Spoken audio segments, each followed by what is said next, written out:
Samajwadi party के जिलाध्यक्ष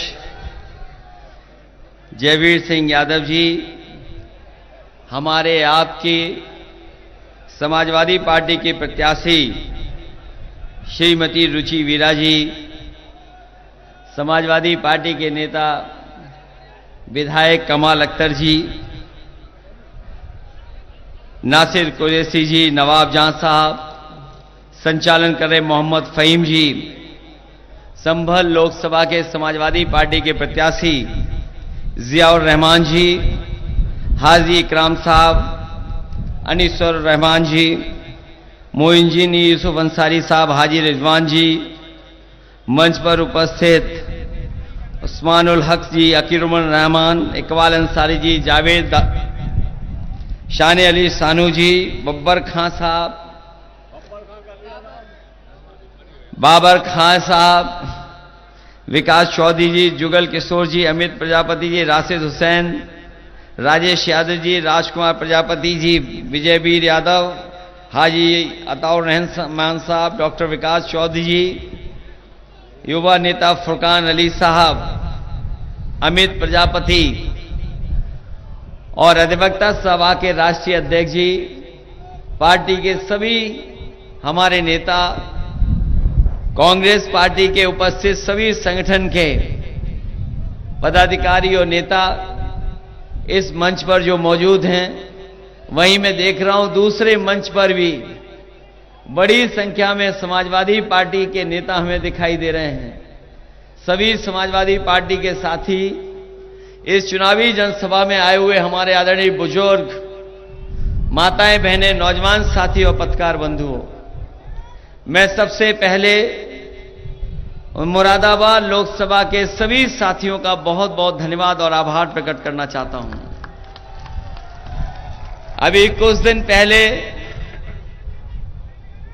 शहर में कार्यक्रम लगा था, लेकिन अचानक मौसम खराब होने की वजह से मैं आपके बीच में नहीं पहुंच पाया था। आज आखिरी दिन है प्रचार का, तो मैंने सोचा कि जरूर आपके बीच में मदद और सहयोग के लिए मैं जाऊंगा। आखिरी दिन है प्रचार का, आज प्रचार खत्म हो जाएगा। आज के बाद केवल आपको अपनी तैयारी करनी है वोट डालने की। उस दिन मैं आप सभी से निवेदन और अपील करने आया हूं कि आप सब लोग मिलकर के समाजवादी पार्टी की प्रत्याशी रुचि वीरा जी को ऐतिहासिक वोट डाल करके इन्हें जिताने का काम करना। आज सुबह जब मैं चला हूं तो सबसे पहले इंडिया गठबंधन की बैठक हुई है। एक प्रेस कॉन्फ्रेंस की हम लोगों ने, हमारे साथ कांग्रेस पार्टी के नेता राहुल जी थे और हम लोगों ने मिलकर के पहले चरण के जो जो चुनाव हैं जहां नहीं पहुंच पाए, उन सभी वोटरों से हम लोगों ने अपील और निवेदन किया। वहीं अपने कार्यकर्ता साथियों से भी अपील की है कि ये चुनाव न केवल 2024 का चुनाव है, बल्कि हमारा आपके भविष्य के साथ साथ आने वाली पीढ़ी के भविष्य का भी चुनाव है। जब हम लोग नारा सुनते हैं, बीजेपी के लोग जब ये बात कहते हैं कि 400 पार,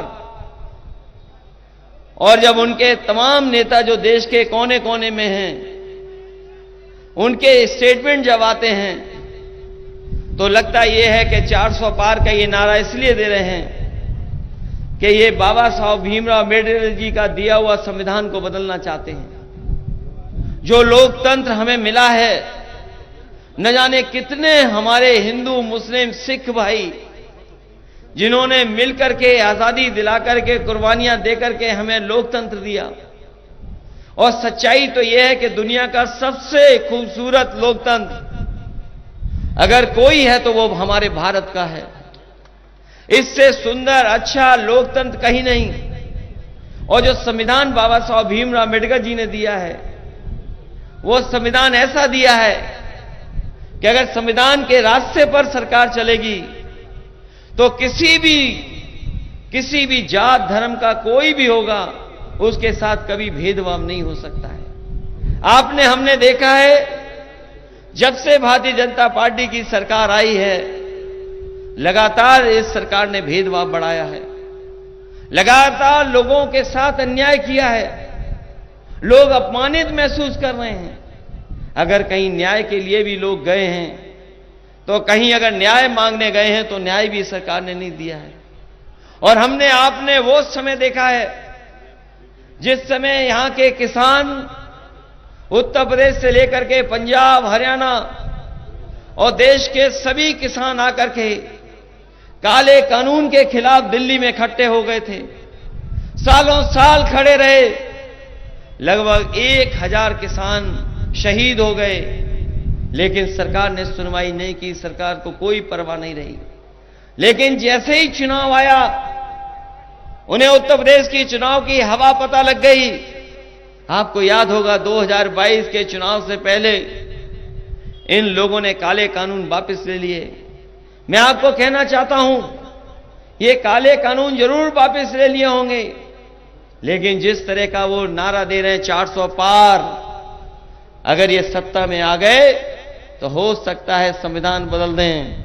ये जो हमें लोकतंत्र मिला है, जिसका सबसे अच्छा हमारा संविधान है, चाहे संविधान बदल दें। और ऐसा भी हो सकता है कि जो अधिकार हमें मिला है वोट डालने का, वो अधिकार भी छीन लें। और इनके फैसले आपने देखे हैं, कोई एक फैसला नहीं, मैं याद दिला सकता हूं तमाम फैसले। किसी को पता ही नहीं था कौन सा फैसला कब हो जाएगा।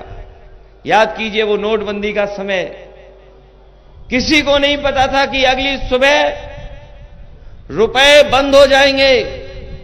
हमें आपको लाइन में खड़े होकर के अपने रुपए बदलवाने पड़ेंगे, नोट बदलवाने पड़ेंगे। अचानक रात में फैसला ले लिया और नोट बंद कर दिए। केवल एक फैसला नहीं, न जाने कितने फैसले सरकार ने लिए हैं, जो दिखाता है कि कहीं न कहीं ये संस्थाओं में हस्तक्षेप कर रहे हैं। हाल ही में हमने इलेक्टोरल बॉन्ड का मसला देखा है। इलेक्टोरल बॉन्ड ने भारतीय जनता पार्टी का बैंड बजा दिया है। कोई कल्पना नहीं कर सकता था कि राजनीति में पॉलिटिकल पार्टी इतना चंदा वसूल कर सकते हैं। हम और आप जानते हैं, चुनाव होते हैं, कार्यक्रम होते हैं, तो अपनी इच्छा से लोग चंदा देते हैं, अपनी हैसियत के हिसाब से मदद करते हैं। लेकिन भारतीय जनता पार्टी का आपने देखा, इलेक्टोरल बॉन्ड से बताओ कितना चंदा वसूला इन्होंने। आपको सूची पता लगी होगी, 1000 करोड़, किसी से 400 करोड़, किसी से 300 करोड़, किसी से 200 करोड़। और जिस कंपनी से हमें और आपको वैक्सीन लगवा रहे थे, बताओ उस कंपनी से भी इन्होंने चंदा वसूल लिया कि नहीं वसूल लिया। वैसे वैक्सीन हमने नहीं लगवाई है, जिन्होंने वैक्सीन लगवाई होगी उनका भी चंदा बीजेपी के पास पहुंच गया। बताओ वैक्सीन वालों से चंदा ले लिया कि नहीं ले लिया। और आज जब हम पीछे मुड़ करके देखते हैं, ये सड़कों पे जो एम्बुलेंस आपकी मदद करने पहुंचती है, ये काम समाजवादियों का है, भारतीय जनता पार्टी का नहीं है।